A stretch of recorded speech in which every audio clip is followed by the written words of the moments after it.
at sambahin ang buong magdiwang tayo sa ating debosyon, purihin ang Panginoon. Viva poong Jesus Nazareno, awit at papuri, alay namin sa iyo. Dinggin ang dalangin at pagsamo ng bayan mo. Viva poong Jesus Nazareno. Sa ngalan ng Ama at ng Anak at ng Espiritu Santo. Amen. Sumainyo ang Panginoon. At sumayo rin. Aminin natin ang ating mga kasalanan upang tayo ay maging marapat gumanap sa banal na pagdiriwang. Panginoong Jesus, binigyan mo kami ng bagong buhay. Panginoon, kaawaan mo kami. Panginoon, kaawaan mo kami. Panginoong Jesus, pinapatawad mo ang aming mga kasalanan. Kristo, kaawaan mo kami. Kristo, kaawaan mo kami. Panginoong Jesus, binabakagi mo sa amin ang iyong katawan at dugo sa Eucharistia. Panginoon, kaawaan mo kami. Panginoon, kaawaan mo kami. Kaawaan tayo ng Diyos Amang makapangyarihan. Patawarin ang ating mga kasalanan at patnubayan tayo sa buhay na walang hanggan. Amen. Manalangin tayo. Ama naming makapangyarihan, gawin mo na kami ay mabihisan ng tanang kabutihan ng puso ng iyong anak na minamahal. At pag-alabin nawa kami ng kanyang loobin at kaisipan upang kaming naging kanyang kalarawan ay maging dapat magkasalo sa walang maliw na katubusan sa pamamagitan niya kasama ng Espiritu Santo magpasawalang hanggan. Amen. Magsiupo na po ang lahat.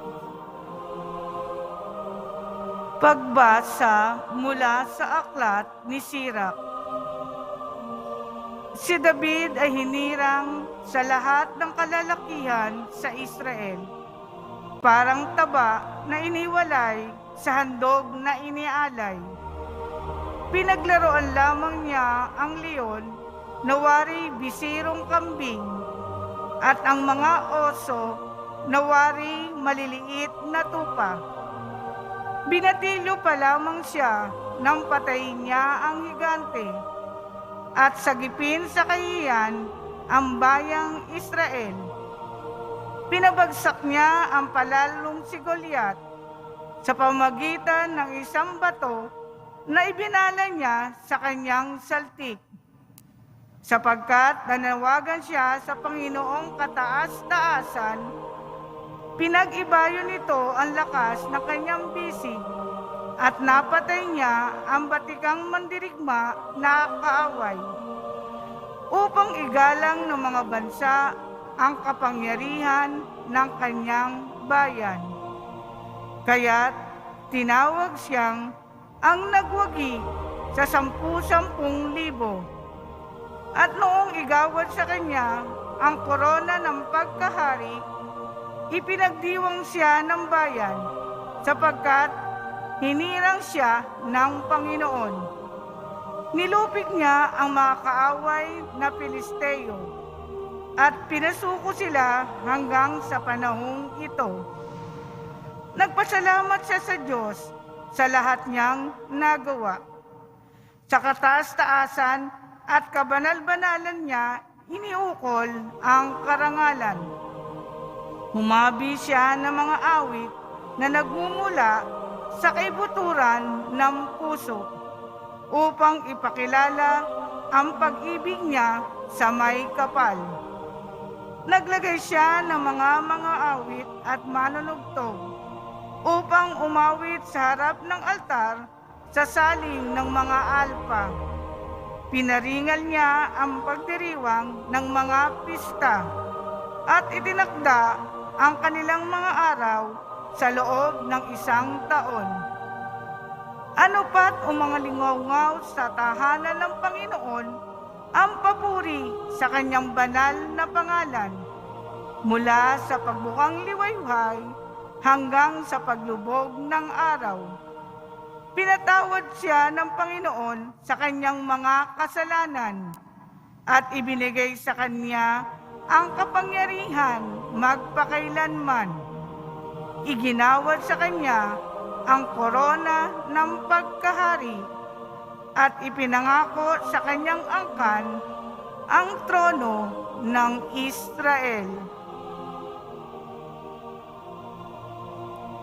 Ang salita ng Diyos. Salamat sa Diyos. Purihin ang Diyos ng lahat, siya'y aking tagapagligtas. Purihin ang Diyos ng lahat, siya'y aking tagapagligtas. Ang Diyos na ito ay ganap ang gawa at maasahan ang kanyang salita. Siya ay kalasag na mayroong nasa at naghahanap ng kanyang kalinga.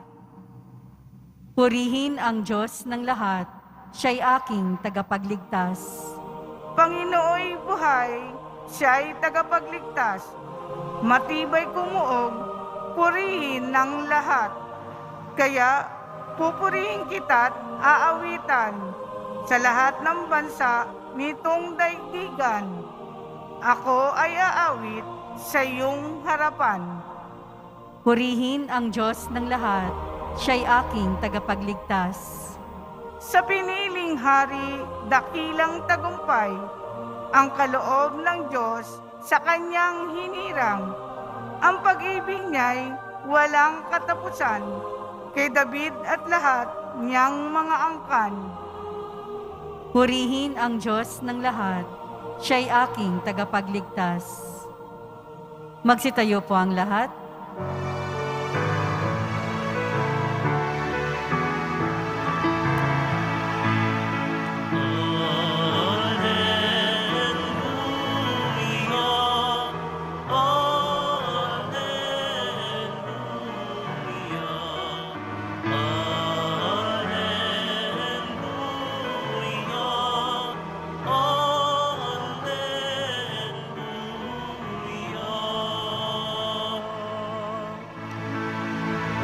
Ang salita mula sa Diyos, kapag isinasaloob, ay mamumunga ng lubos.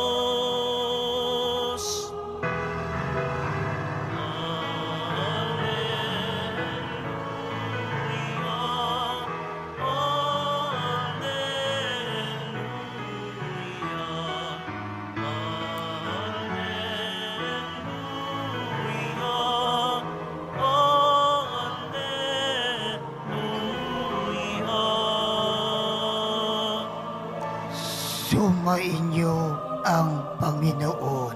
At sumaiyo rin. Ang mabuting balita ng Panginoon ayon kay San Marcos. Papuri sa iyo, Panginoon.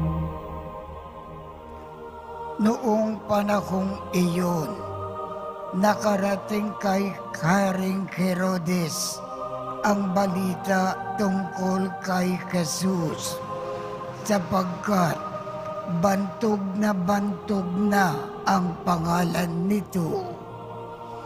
May nagsasabi siya ay si Juan Bautista na muling binukay, kaya nakagagawa siya ng mga himala. May nagsasabi naman, siya ay si Elias.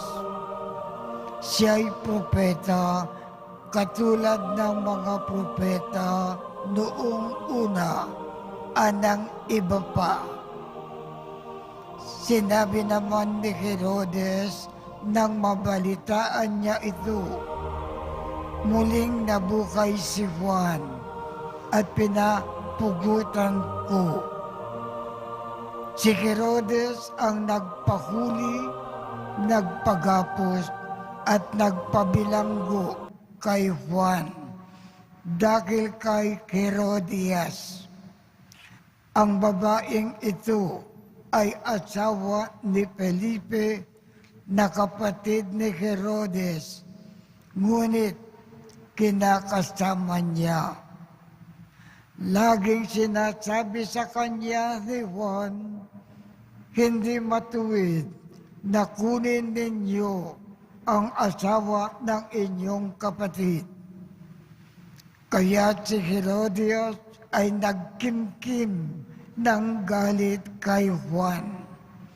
Hinagad niyang ipapatay ito, ngunit hindi niya magawa sapagkat natatakot si Herodes kay Juan.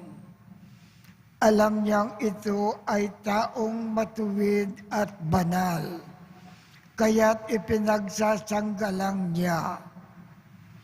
Gustong-gusto niyang makinig kay Juan, bagamat labis siyang nababagabag sa mga sinasabi nito.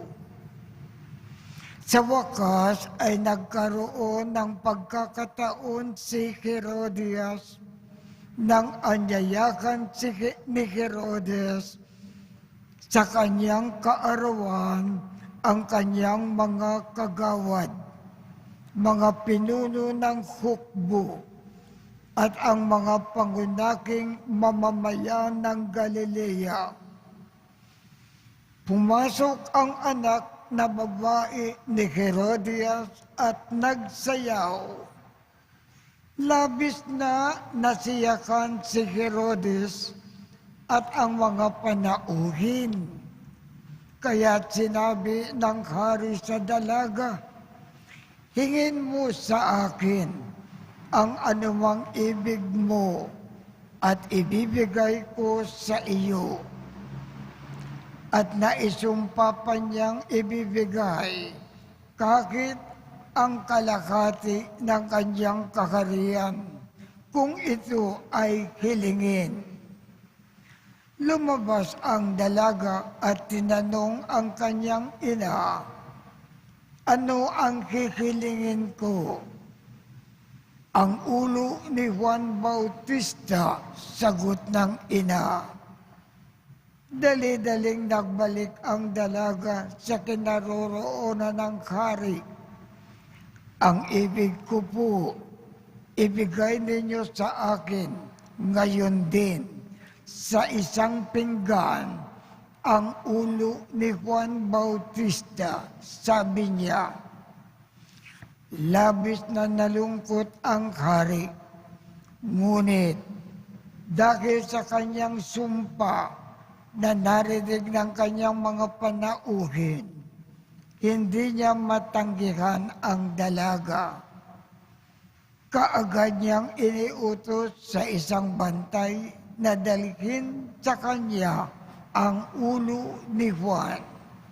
Sumunod ang bantay at pinagutan si Juan sa bilangguan. Inilagay ang ulo sa isang pinggan at ibinigay sa dalaga. Ibinigay naman iyon ng dalaga sa kanyang ina. Nang mabalitaan ito ng mga alagad ni Juan, kinuha nila ang kanyang bangkay at inilibing. Ang mabuting balita ng Panginoon. Pinupuri ka namin, Panginoong Heso Kristo. Magsiupo na po ang lahat. Ngayon po, First Friday ng buwan ng Pebrero, kaarawan ngayon ng ating Panginoong Jesus bilang Sacred Heart. Kung pagmamasdan natin ang larawan ng ating Panginoong Jesus bilang Sacred Heart, mapapansin natin ang puso ng Panginoon ay nasa labas. Ano ngayon ang ibig ipakayag ng Panginoong Jesus sa pamamagitan ng kanyang larawan na nakalabas ang kanyang puso? Ang Panginoong Jesus, mahal niya ang lahat ng tao. Mahal ng ating Panginoong Jesus ang bawat isa sa atin. Masama man tayo o mabuti. At ang kanyang pagmamahal sa atin ay sa lahat ng paraan. Lagi-lagi tayong minamahal. At ang kanyang pagmamahal sa atin, walang katapusan. At bilang pagmamahal niya sa atin, tayo ay lagi niyang iniaasikaso, inaalagaan ng husto. Yan ang ibig sabihin ng larawan ng Sacred Heart na ang kanyang puso nakalabas. Sapagkat mahal na mahal tayo ng ating Panginoong Jesus, mahalin din natin siya ng buong puso, ng buong kaluluwa, ng buong lakas, at buong pag-iisip. Gawin natin siya. Number 1 priority natin siya sa buhay.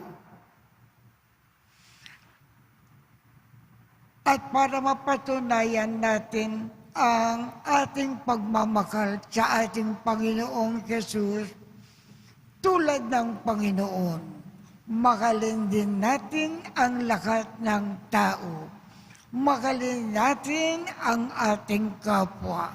Magmahalan tayo at bilang pagmamahal, maglingkod tayo sa lahat ng tao. Lagi tayong magkawanggawa. Yan ang ibig sabihin ng larawan ng ating Panginoong Jesus bilang Sacred Heart.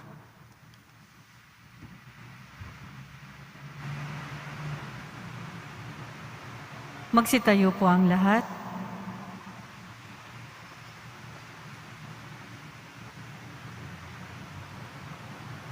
Magiging matagumpay lamang ang ating pakikipaglaban sa puwersa ng kasamaan kung magsasama-sama tayo sa panalangin. Ang ating tugon, Panginoon, lumakad nawa kami lagi sa katotohanan. Panginoon, lumakad nawa kami lagi sa katotohanan. Tulad ni San Juan, ang mga namumuno ng simbahan, naway maging matapang na mga tagapagpahayag ng ebanghelyo ng katotohanan. Manalangin tayo. Panginoon, lumakad nawa kami lagi sa katotohanan.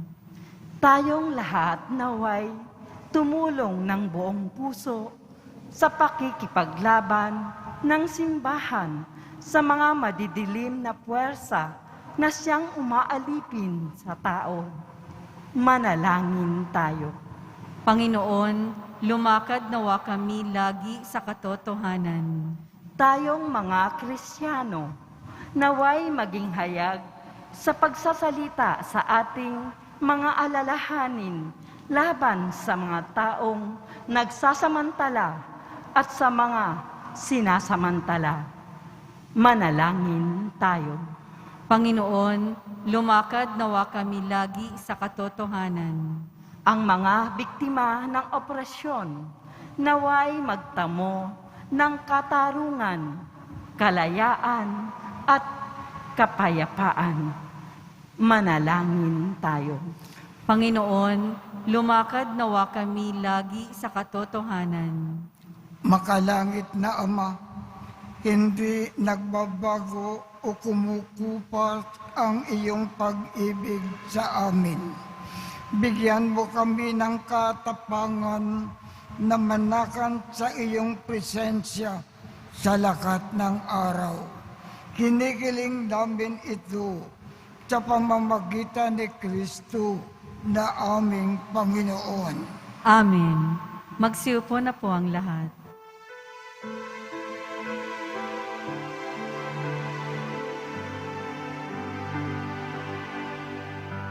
Poong Jesus Nazareno, naririto kami sa harap mo. Alak at tinapay alay namin sa'yo, mula sa tangkay ng ubas at butil ng trigo, upang maging dugo't katawan mo.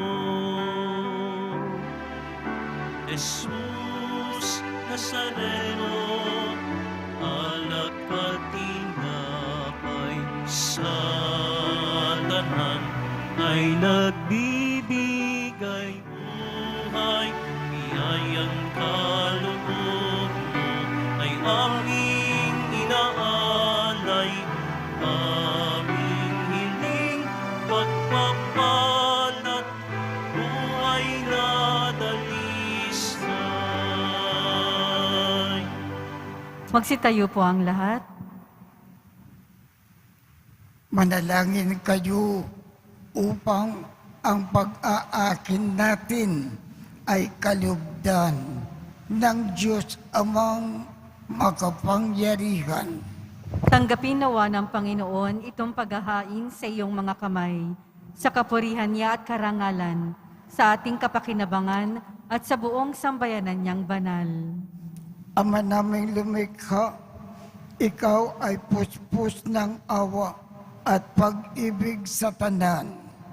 At dahil sa iyong pag-ibig na nag-uumapaw, ibinigay mo sa amin ang bugtong mong anak na pinakamamahal.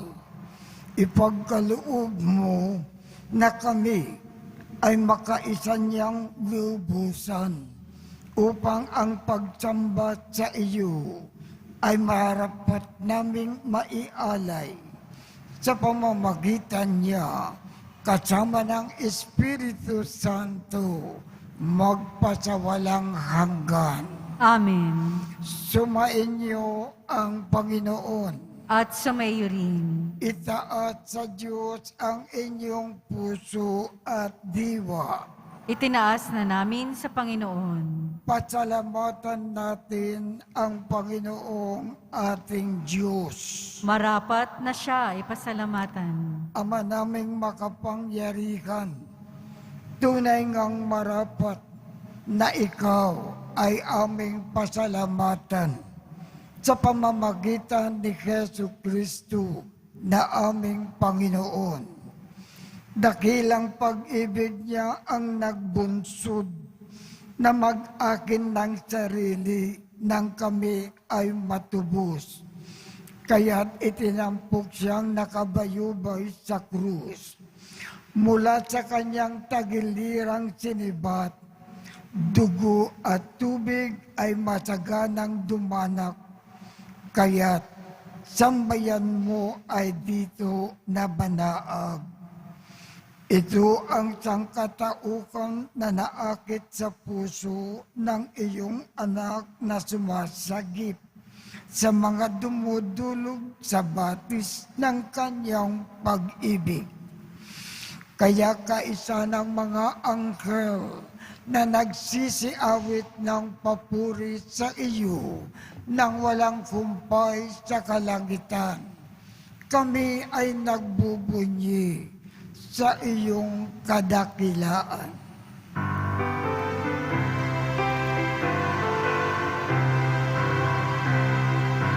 Banal ka, Poong may kapal, banal ang iyong pangalan, banal ang iyong kaharian, langit lupa'y nagpupugay sa iyong kadakilan, dinarakilan ng lahat ang naparito mong anak, na siyang nagulat sa bulag, sa pilay ay nagpalagan, at nakiramay sa lahat.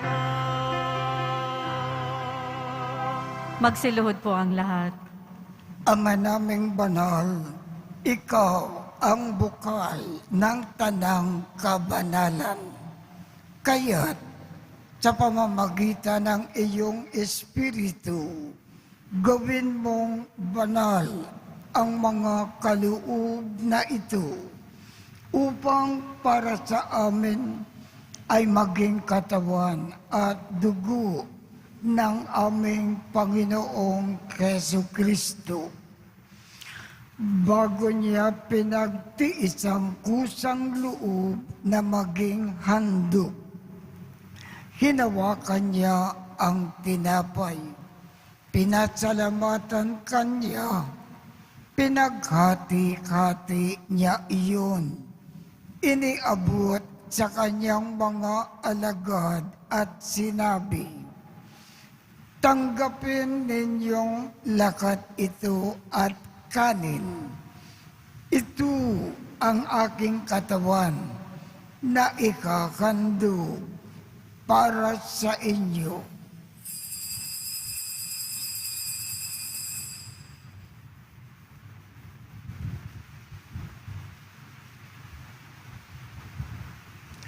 Gayon din naman, noong matapos ang hapunan, hinawakan niya ang kalis, muli kanyang pinasalamatan, iniabot niya ang kalis sa kanyang mga alagad at sinabi, "Tanggapin ninyong lakat ito at inumin.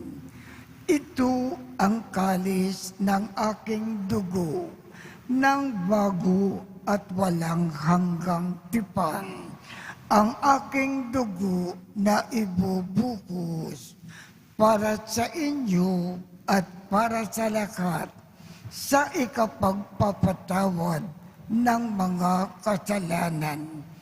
Gawin ninyo ito sa pag-alaala sa akin."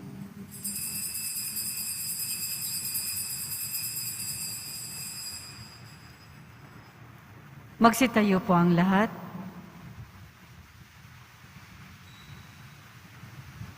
Ipagbunyi natin ang misteryo ng pananampalataya. Si Kristo'y namatay, si Kristo'y nabuhay, si Kristo'y babalik sa wakas ng panahon.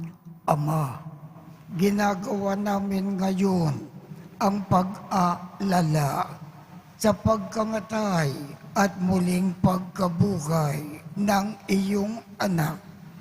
Kaya't iniaalay namin sa iyo ang tinapay na nagbibigay buhay at ang kalis na nagkakaloob ng kaligtasan. Kami ay nagpapasalamat dahil kami ay iyong minarapat na tumayo sa harap mo para maglingkod sa iyo. Isinasamo naming kaming magsasalo-salo sa katawan at dugo ni Kristo ay mabuklod sa pagkakaisa sa pamamagitan ng Espiritu Santo. Ama, lingapin mo ang iyong simbakang laganap sa buong daigdig. Puspusin mo kami sa pag-ibig. Kaisa ni Francisco, aming Papa, Jose, aming Obispo, at ng Tanang Kaparian. Alalakanin mo rin ang mga kapatid naming nakimlay nang may pag-asa na sila ay muling mabubuhay. Gayon din ang lakat ng mga pumanaw. Kaawaan mo sila at patuloyin sa iyong kaliwanagan. Kaawaan mo at pagindapatin kaming lakat na makasalo sa iyong buhay na walang wakas. Kaisa ng makal na Birhen Maria na ina ng Diyos, ng kabiyak ng puso niyang si San Jose, kaisa ng mga apostol at ng lakat ng mga banal na namukay dito sa daigdig ng kalugod-lugod sa iyo. Maipagdiwang nawa namin ang pagpupuri sa ikararangal mo sa pamamagitan ng iyong anak na aming Panginoong Hesu Kristo. Sa pamamagitan ni Kristo, kasama niya at sa Kanya, ang lahat ng parangal at papuri ay sa iyo, Diyos Amang makapangyarihan, kasama ng Espiritu Santo, magpasawalang hanggan.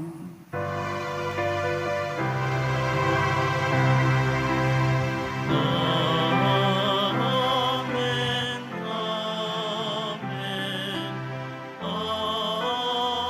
amen, amen. Sa tagubilin ng mga nakagagaling na utos at turo ni Jesus na Panginoon natin at Diyos, ipagayag natin ng lakas loob. Ama namin, sumasalangit ka, sambahin ang ngalan mo, mapasa amin ang kaharian mo, sundin ang loob mo, dito sa lupa para nang sa langit. Bigyan mo kami ngayon ng aming kakanin sa araw-araw at patawarin mo kami sa aming mga sala para ng pagpapatawad namin sa mga nagkakasala sa amin.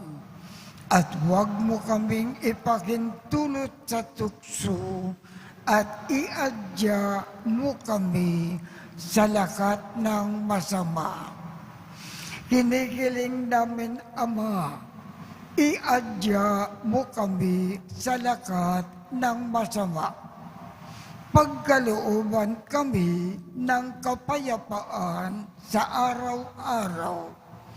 Iligtas sa kasalanan at ilayo sa lahat ng kapakamakan. Samantalang aming pinananabikan ang dakilang araw ng pagpapakayag ng tagapagligtas naming si Jesu Kristo. Sapagkat iyo ang kaharian at ang kapangyarihan at ang kapurihan magpakailanman. Amen. Panginoong Jesu Kristo, sinabi mo sa iyong mga apostol, kapayapaan ang iniiwan ko sa inyo. Ang aking kapayapaan ang ibinibigay ko sa inyo. Tungkayan mo ang aming pananampalataya at huwag ang aming mga pagkakasala. Pagkalooban mo kami ng kapayapaan at pagkakaisa ayon sa iyong kalooban, kasama ng Espiritu Santo, magpasawalang hanggan. Amen. Ang kapayapaan ng Panginoon ay laging sumainyo. At sumayo rin. Magbigayan tayo ng kapayapaan sa isa't isa.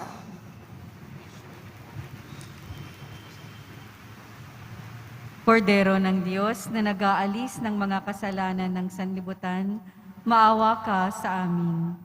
Kordero ng Diyos na nag-aalis ng mga kasalanan ng sanlibutan, maawa ka sa amin. Kordero ng Diyos na nag-aalis ng mga kasalanan ng sanlibutan, ipagkaloob mo sa amin ang kapayapaan. Magsiluhod po ang lahat. Ito ang kordero ng Diyos. Ito ang nag-aalis ng mga kasalanan ng sanlibutan. Mapalad ang mga inaanyayakan sa kanyang piging. Panginoon, hindi ako karapat-dapat na magpatuloy sa iyo, ngunit sa isang salita mo lamang ay gagaling na ako.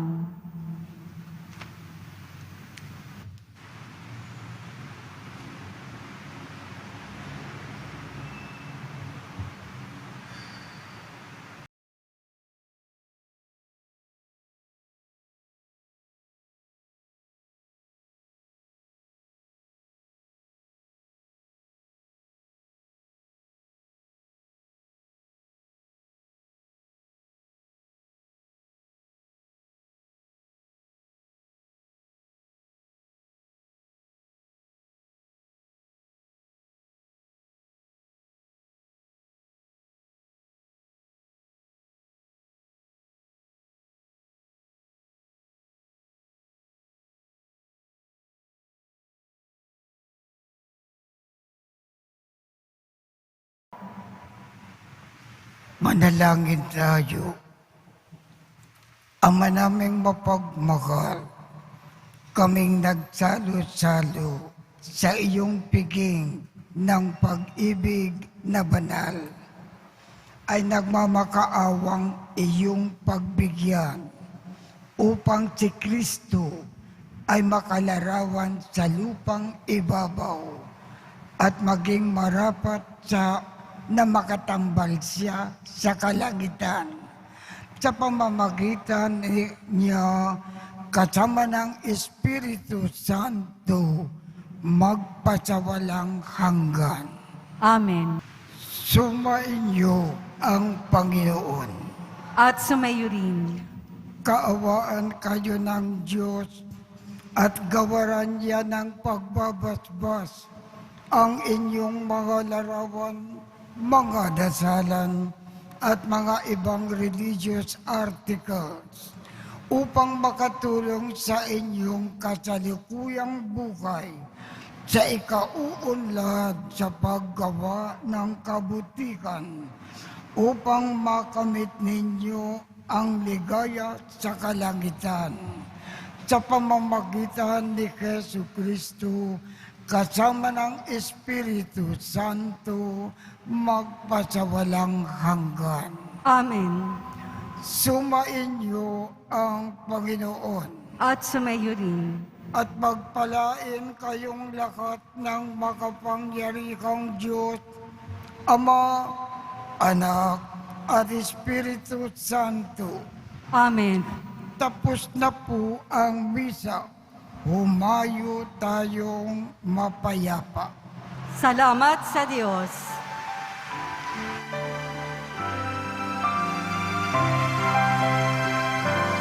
Nuestro Padre Jesús Nazareno, sinasamba ka namin, pinipinto ka namin.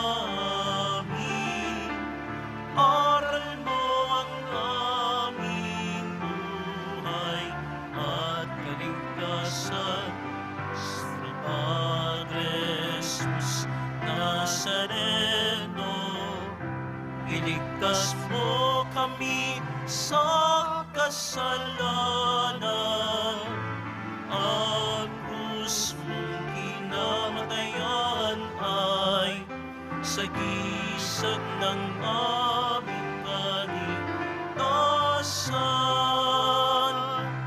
Nuestro Padre Jesus Nazareno, dinarangal ka namin. Nuestro Padre Jesus Nazareno, niluwalhati ka namin. Nuestro Padre Jesus Nazareno,